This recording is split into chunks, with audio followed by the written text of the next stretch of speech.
عندما قال النبي صلى الله عليه وسلم لعلي بن أبي طالب امحوها يا علي، يعني معناه امحو كلمة رسول الله. فعلي بن أبي طالب قال والله لا أمحوها. 41 صفحة 293 يقول الاختصاص وبصائر الدرجات، يعني جابها من كتاب الاختصاص وبصائر الدرجات. عن أحمد محمد بن عبد العزيز عن غير واحد منهم بكار بن كردم وعيسى بن سليمان عن أبي عبد الله عليه السلام قال سمعناه وهو يقول جاءت امرأة شنيعة إلى أمير المؤمنين عليه السلام وهو على المنبر وقد قتل أباها وأخاها، فقالت هذا قاتل الأحبة، فنظر إليها فقال لها يا سلفع يا جريئة يا بذية يا مذكرة يا التي لا تحيض كما تحيض النساء يا التي لا على هنها شيء بين مدلة.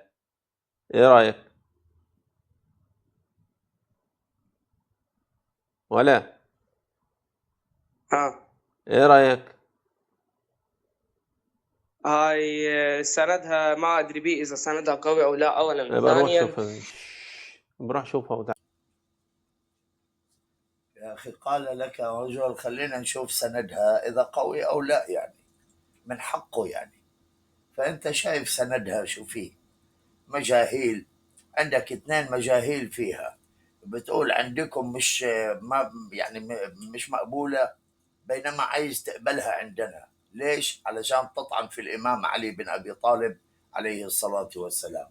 أنا لا أعلم يعني الإمام علي شو مسوي فيكم أنتم، يعني ليش هيك داعس على قلوبكم وداعس على دماغكم؟ يعني ليش يعني؟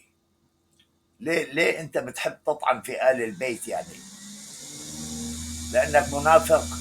ما هو يعني لا يحبك يا علي إلا مؤمن ولا يبغضك إلا منافق، فخليك منافق وحشاك الله مع المنافقين إن شاء الله.